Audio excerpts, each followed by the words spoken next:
अथ तृतीयोऽध्यायः कर्मयोगः।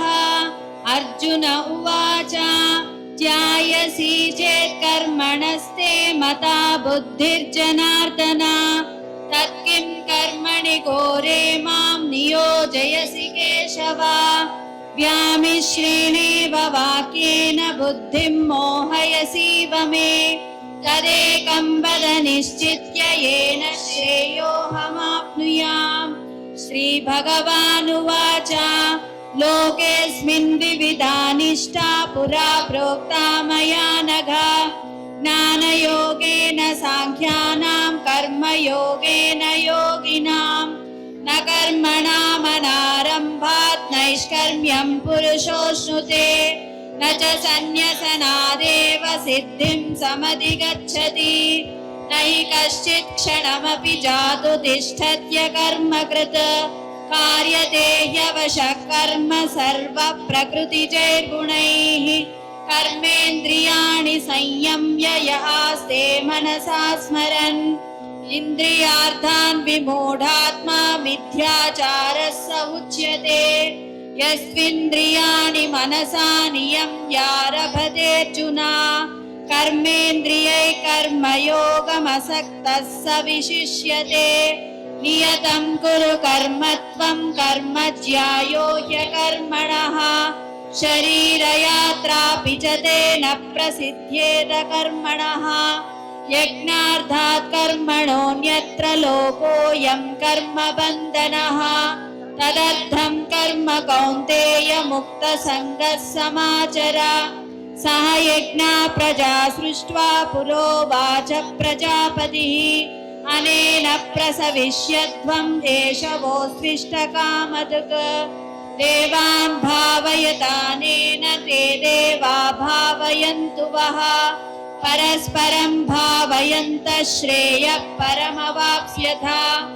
इष्टान् भोगान् हि वो देवा दास्यन्ते यज्ञभाविताः तैर्दत्तानप्रदायेभ्यो यो भुङ्क्तेस्तेन एव सः।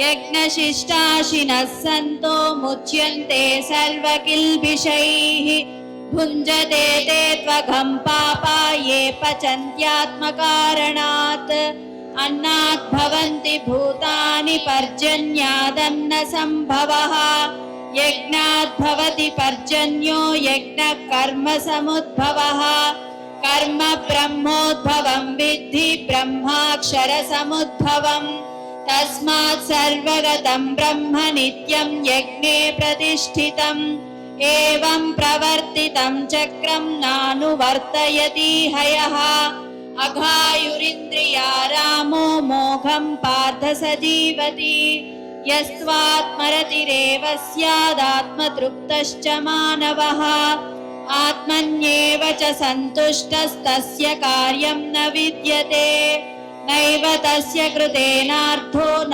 कृतेनेह कश्चन न चास्य सर्वभूतेषु कश्चिदर्थव्यपाश्रयः तस्मादसक्तः सततं कार्यं कर्म समाचर असक्तो ह्याचरन् कर्म परमाप्नोति पूरुषः कर्मणैव हि संसिद्धिम् आस्थिता जनकादयः लोकसङ्ग्रहमेवापि सम्पश्यन् कर्तुमर्हसि यद्यदाचरति श्रेष्ठस्तत्तदेवेतरो जनः स यत्प्रमाणं कुरुते लोकस्तदनुवर्तते न मे पार्थास्ति कर्तव्यं त्रिषु लोकेषु किञ्चन नानवाप्तमवाप्तव्यं वर्त एव च कर्मणि यदि ह्यहं न वर्तेयं जातु कर्मण्यतन्द्रितः मम वर्त्मानुवर्तन्ते मनुष्या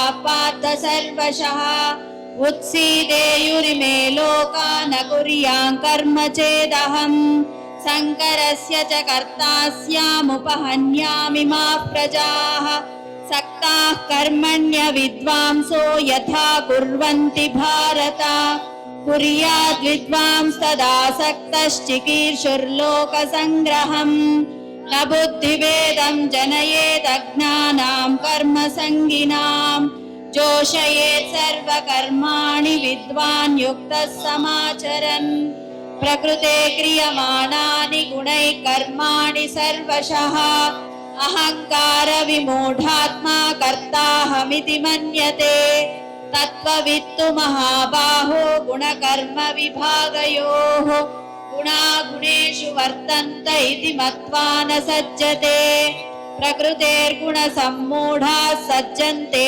गुणकर्मसु तान् कृत्स्नविदो मन्दान् कृत्स्नविन्न विचालयेत् मयि सर्वाणि कर्माणि सन्न्यस्याध्यात्मचेतसा निराशीर्निर्ममो भूत्वा युध्यस्व विगतज्वरः ये मे मतमिदं नित्यम् अनुतिष्ठन्ति मानवाः श्रद्धावन्तो न सूयन्तो मुच्यन्ते तेऽपि कर्मभिः ये त्वेतदभ्यसूयन्तो नानुतिष्ठन्ति मे मतम् सर्वज्ञानविमूढांस्तान् विद्धि नष्टान् चेतसः सदृशं चेष्टते स्वस्य प्रकृतेर्ज्ञानवानपि प्रकृतिं यान्ति भूतानि निग्रहः किं करिष्यति इन्द्रियस्येन्द्रियस्यार्थे रागद्वेषौ व्यवस्थितौ तयोर्नवशमागच्छेत् तौ ह्यस्य परिपन्थिनौ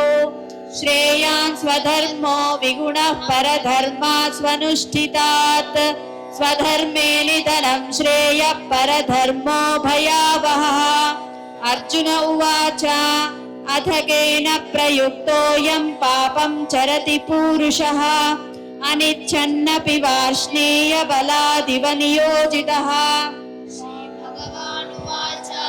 काम एष क्रोध एष रजो गुणसमुद्भवः महाशनो महापाप्मा विद्येनमिह वैरिणम् धूमेनाव्रियते वह्निर्यथा दर्शो मलेन च यथोल्बेनावृतो गर्भस्तदा तेनेदमावृतम् आवृतं ज्ञानमेतेन ज्ञानिनो नित्यवैरिणा कामरूपेण कौन्तेय दुष्पूरेणानलेन च इन्द्रियाणि मनोबुद्धिरस्याधिष्ठानमुच्यते एतैर्विमोहयत्येष ज्ञानमावृत्य देहिनम् तस्मात् त्वमिन्द्रियाण्यादौ नियम्य भरतर्षभा पाप्मानं प्रजहिह्येनं ज्ञानविज्ञाननाशनम् इन्द्रियाणि पराण्याहुरिन्द्रियेभ्यः परं मनः मनसस्तु परा बुद्धिर्यो बुद्धे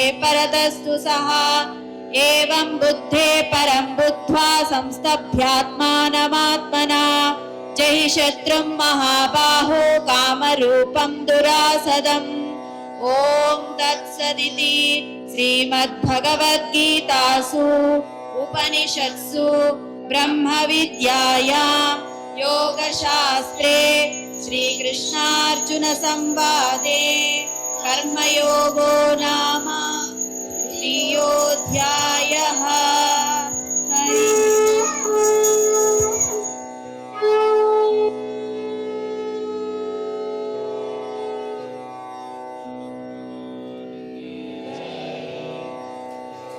హరి ఓం. ఇప్పుడు 3వ అధ్యాయం చూసాం.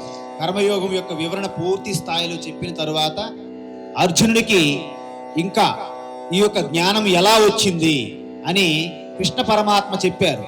నేను సూర్యునికి ముందుగా చెప్పాను, తరువాత అలాగ మనువుకి, మనువు నుండి ఇక్ష్వాకుకి, ఇలా అందరికి వచ్చింది అని చెప్తూ ఈశ్వరుని యొక్క అవతార రహస్యం కూడా ఇక్కడ చెప్పడం జరిగింది. అదేవిధంగా ఆ కర్మ కూడాను, కర్మ యొక్క తత్వం అంటే వాస్తవానికి నేను చేస్తున్నా అనేది అహంకారం తప్ప, అజ్ఞానం తప్ప వాస్తవానికి కర్మ అంటూ ఎవరు లేరు. ప్రకృతిలో జరుగుతున్నదే కర్మ. నేనెప్పుడు అకర్త అని తెలుసుకునే కర్మయందు అకర్మ, అకర్మయందు కర్మ, ఈ విధంగా ఎవరైతే తెలుసుకుంటారో వారే నిజమైన జ్ఞానులు అని చెప్పడానికి 4వ అధ్యాయం ఏదైతే 2వ అధ్యాయంలో జ్ఞానయోగం చెప్పారో దాని యొక్క విస్తారం అనేది ఇప్పుడు 4వ అధ్యాయంలో చెప్పడం జరిగింది. అయితే దీని యొక్క నామం ఏమిటి? జ్ఞాన కర్మ సన్యాస యోగము. అంటే ఏ కర్మయందు అకర్మ, అకర్మయందు కర్మ, ఈ రెండు చూసే తత్వంతో పూర్తిగా విరక్తి భావంతో, అంటే జ్ఞాన సామర్థ్యంతో కర్మలు వాటంతట అవే జారిపోతాయి. కాబట్టి దీన్ని జ్ఞాన కర్మ సన్యాసి యోగం అంటారని చెప్తూ, అయితే దీన్ని ఎలా తెలుసుకోవాలి?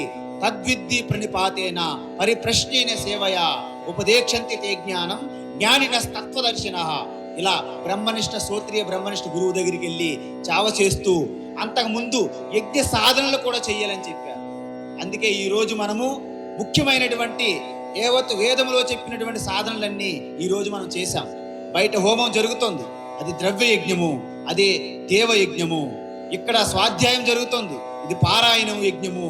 అదేవిధంగా ఆ యొక్క గీత యొక్క తత్వాన్ని మనము వివరించుకుంటున్నాము సత్సంగం ద్వారా. దీన్ని జ్ఞానయజ్ఞం అంటారు. అన్ని యజ్ఞములు ఒకే దగ్గర సంగమం జరుగుతుంది, ఒక త్రివేణి సంగమలాగా. శ్రేయాన్ ద్రవ్యమయాత్ యజ్ఞాత్ జ్ఞానయజ్ఞ పరంతప సర్వం కర్మాఖిలం పార్థ జ్ఞానే పరిసమాప్యతే. గంగా గొప్పది, యమున గొప్పది, గోదావరి గొప్పది అంటాము. కానీ ఇవన్నీ కూడా సముద్రంలో ఎలాగైతే కలిసిపోతాయో, అన్ని యజ్ఞాలు, యాగాలు, సకల సాధనలు, తపస్సులు అన్ని కూడా భగవద్గీత జ్ఞాన యజ్ఞంలో కలిసిపోతాయని చెప్పారు. కాబట్టి దీన్ని జ్ఞాన కర్మ సన్యాసి యోగం ద్వారా తత్వరహస్యాన్ని తెలుసుకోవాలని చెప్పారు. ఇది ఈ యొక్క అధ్యాయం యొక్క సారాంశం.